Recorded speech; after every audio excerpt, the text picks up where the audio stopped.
भावानं तुम्हाला सांगालो एक गोष्ट तुम्ही समजून घेतली पाहिजे. जसे काही एखादी वस्तू तुम्ही कुठली पण घ्यायला जाताय की नाही त्याची क्वालिटी बघताय आणि त्याची गरज आहे का बघताय. चांगली वाटली तरच तुम्ही घेताय. तसंच सेम मराठी पिक्चरचं पण आहे. मराठी पिक्चर ही एक वस्तू आहे, ही एक इंडस्ट्री आहे. ती काय आपल्याला गरजेची गोष्ट नाही आहे. आता काही लोक काय म्हणतील माहिती आहे का, आपल्या मराठी पिक्चरचा अभिमान हे ते, ही त्यांचीच PR टीम आहे. आता हे सगळं सांगायचा मुद्दा ह्यो आहे.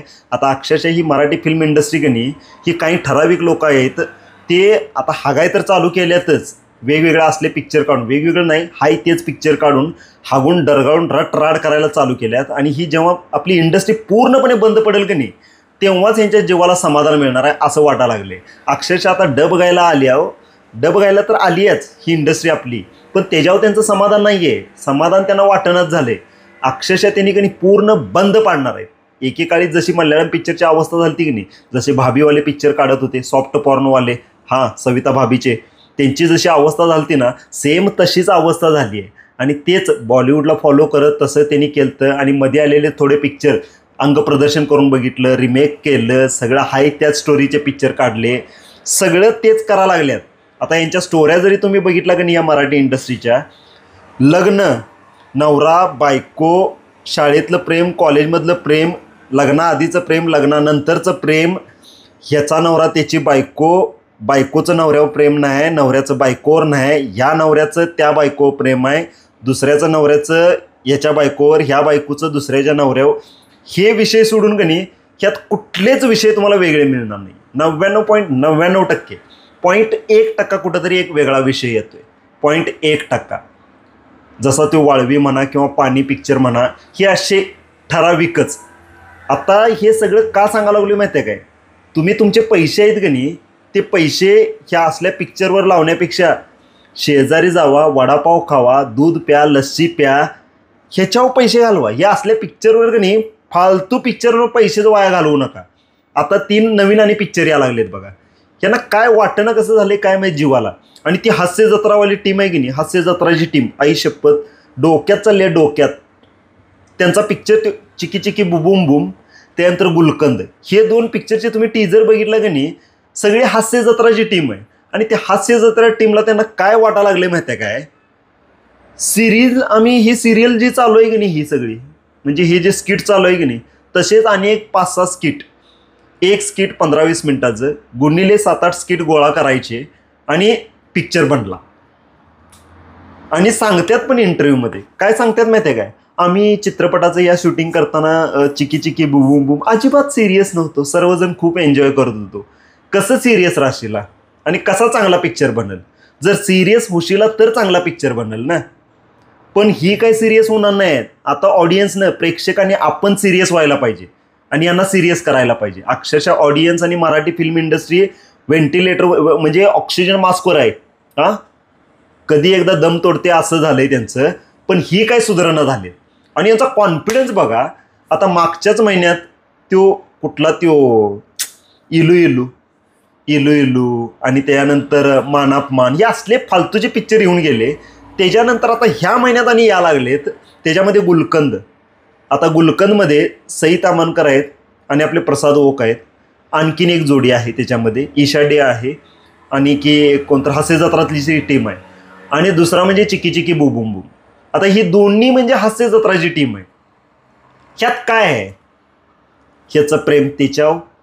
आता ते गुलकंदचं तर तुम्ही बघितलं त्या टीजरवरनंच कळतंय. ज्या 2 म्हणजे मॅच होणार नाहीत असल्या जोड्या दाखवल्यात. ह्याची बायको त्याला आवडायला लागली आणि तिचा नवरा हिला आवडायला लागलाय. ह्यात काय आहे तुम्हाला सांगा. हां आणि ते चिकी चिकी बुम बूममध्ये काय असणं म्हणजे यांची टीजर बघून आईच्या गावात 12च्या मम्मी ह्याला आवर, नाहीतर ह्याचं काय तर होत्याचं नव्हतं बरं वाईट होऊन जाईल, प्रेक्षक करतील. आणि प्रेक्षकांनी आता समजून घेतलं पाहिजे की आपले पैसे कधी असल्या फालतू पिक्चरवर वाया घालवायचेच नाही. ह्यांनी जोपर्यंत ही मराठी इंडस्ट्री बंद पडणार नाही पूर्ण झिरो करून टाकणार आहेत. झिरो झाल्यावरच स्वप्नील जोशी आणि हास्य जत्राची पूर्ण टीम मग कुठंतरी उसासं टाकतील. हा झाली पडली एकदाची बंद, आता काय टेन्शन नाही, आता कुठले काय मराठी फिल्म इंडस्ट्री नाही का काय नाही. हे असलं चालू आहे. आणि तो तिसरा आणि एक प्रेमाची गोष्ट 2, हे 2 कमी होतो म्हणून प्रेमाची गोष्ट 2. प्रेमाची गोष्ट ज्यावेळी आला होता अतुल कुलकर्णी सर आणि सागरिका घाटगे ह्या ज्यावेळी होत्या तो काळ वेगळा होता. आणि आत्ता तुम्ही या प्रेमाची गोष्ट 2 आणि ह्यात पण काय अरेंज मॅरेज, मला जशी पोरगी पाहिजे तशी, माझ्या मनातलं काय आहे. अरे म्हणजे डोक्याची शिर उठणं म्हणजे जे काय असते की नाही ते हेच आहे. तरी म्हणजे मला ते एक चांगलं वाटलं ते आता ते कमेंटमध्ये तर शिव्या द्यायला लागलेत लोक. म्हणजे ॲटलिस्ट खरं ते सांगायला लागलेत. त्यांचे PR टीमवाली काहीतरी टाईप करत बसली नाही. काही काही लोक का नाही उगाच त्यांना झाडावर चढवत बसतात. लय भारी पिक्चर लय भारी या लागला. हे सेम हे तिन्ही पिक्चर जे आहेत की नाही हे गुलकंद म्हणा, प्रेमाची गोष्ट 2 आणि चिकी चिकी बुबुम बुबुम ह्या तिन्ही पिक्चरनं का नाही हे असे आपटायला पाहिजेत आणि आपटणारच आहेत. सोडा त्यात काय वादच नाही. काय वेगळं काय आहे. आणि स्वतःच म्हणतात यात आम्ही खूप एन्जॉय केला आहे, एन्जॉय करत हा पिक्चर बनवला आहे. तुम्ही एन्जॉय करा. आणि ऑडियन्स कधी एन्जॉय करणार चांगला पिक्चर बनल्यावर. पण तुम्ही काय चांगला पिक्चरच बनवणार नाही तर कसा ऑडियन्स एन्जॉय करेल. अरे चांगला पिक्चर बनवा, चांगल्या स्टोरीज आणा, लेखनावर पैसे इन्व्हेस्ट करा.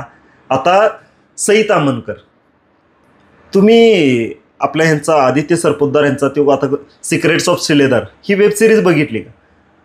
त्यात सई तामणकरचा रोल कसा आहे, मस्त वाटला ना. अरे सई तामणकर ह्या रोलला जिथं चांगलं आहे ना ते ॲप्रिसिएशन मिळणार. जे करायलाच नको तसलं काय तर करत गेल्यानंतर काय तुम्हाला ॲप्रिसिएशन तर मिळणार आणि काय. आणि वर तुम्ही मग प्रेक्षकांना नावं ठेवणार. केदार शिंदे सरांचं यांचं एक वाक्य आहे ते म्हटले होते बघा. म्हणजे काही लोकांनी म्हटलं होतं त्यांना की जुने पिक्चर रिलीज करा. तर केदार शिंदे जर म्हटले होते आमचे नवीन पिक्चर बघायला लोक येत नाहीत आणि जुनं कोण बघणार. हेच तर आहे. काय येत नाहीत त्याच्यावर विचार करा ना. काय येत नाही, काय येत नाही त्याचा विचारच केला नाही तर कसं तुम्ही सुधारणार कसं. हां अरे बघा अक्षरशः तर मी तर म्हणतोय आता ती बॉलिवूडवाली सुधारली तर सगळी साऊथवाली सुधारली. सगळे एकेकाळी नावं ठेवत होतो आपण त्यासनी. असं क्वाय क्वाय वादळ उडतंय, फिजिक्सची आई बहीण केली, असलं सगळं करत होतो. पण हिथं काय चालू आहे आता. म्हणजे दिव्याखाली अंधार म्हणतात ना त्याचं बेस्ट एक्झाम्पल आहे आपली मराठी फिल्म इंडस्ट्री. त्याचा उगम महाराष्ट्रातनं झाला आणि अंत सगळ्यात आधी महाराष्ट्राचाच व्हावा लागला आहे, महाराष्ट्राच्या फिल्म इंडस्ट्रीचा. हां म्हणजे आपल्याच बुडाखाली बुट्टीवर शान आहे आणि आपण दुसऱ्याच शानपण शिकवत सुटलो. हे एक फ्रस्ट्रेट झालेला ऑडियन्स आहे बघा. मी म्हणजे हे माझे जे फिलिंग्ज आहेत की नाही बऱ्यापैकी लोकांचे हे सेम फिलिंग्ज आहेत. आणि 0 पैसे खर्च करायचे. म्हणजे जिथं जिथं मराठी पिक्चर असले लागतात की नाही त्यांना 0.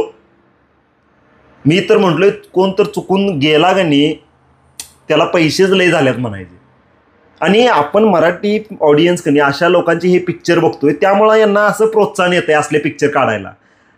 त्यांना एवढं तोट्यात घालवा का नाही असले फालतूचे पिक्चर काढायचं परत त्यांचं धाडच नाही झालं पाहिजे बघा. एवढंच एक. आणि आता सुधारली पाहिजेत. सुधारा. हागून रटराट झाले आता. बंद करा हे असल्या आता आणि नवीन काहीतरी विचार करा. ही सगळी गेली पाहिजेत. सध्याची जी आहेत की नाही ही सगळी बुडाली पाहिजे, डब घ्यायला आली पाहिजेत. नवीन कलाकार येऊ देत, नवीन दिग्दर्शक, नवीन लेखक, हे सगळे नवीन येऊ देत. फक्त आपले अजय अतुल तेवढे असू देत. अजय अतुल ते म्हणजे जरा इथं आहेत ना. तर तेव्हा कुठं आपली असं परत पालवी फुटल मराठी इंडस्ट्रीला.